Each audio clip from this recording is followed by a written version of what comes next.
Hello বন্ধুরা, তো আমি আবারও নতুন একটা ব্লগ নিয়ে চলে এসেছি। তো আজকে বানাবো মাছের ঝোল। তো চলো তোমাদেরকে দেখাই কিভাবে বানাই আমি। তো চলো দেখো, দেখো মাছটা ভেজে নেব প্রথমে। তো প্রথমেই বলি, কালকেরে মাছ এনেছিল আমার শ্বশুর। তো আজকেরে খায় খায় না বলতে আমার শাশুড়িও খায় না, আমার শ্বশুরও খায় না। খেলে আমি খাবো আর আমার হাজব্যান্ড খাবে। তো চলো দেখাই তোমাদেরকে, ওই জন্যই 2 পিস মাছ আছে। তো প্রথমেই ফোড়নে দিয়ে দিলাম তেজপাতা আর 5 ফোড়ন। এবারে সবজিগুলো ভেজে নেব, ডাঁটা আলু দিয়েই করবো মাছের ঝোলটা। তো চলো, এবারে ভাজা ভাজা হয়ে এসেছে। তো এবারে হলুদ গুঁড়ো, লঙ্কা গুঁড়ো পরিমাণ মতো দিয়ে দেব। তো প্রথমে একটু নুন অ্যাড করে দিয়েছিলাম আগে, তো ওই জন্য অল্প একটু নুন সামথিং দেব।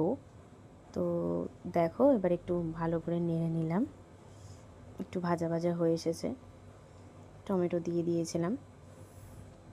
তো দেখো এবারে আমি একটু জল দিয়ে দেবো, জল অ্যাড করে দেবো। তো এবার একটু ভালো করে নেড়ে নিলাম। দেখো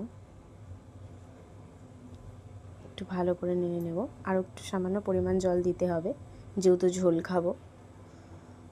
একটু লো ফ্লেম দিয়ে করেছিলাম, এবারে ঝোলটা হয়ে এসেছে, এবার দেখবো।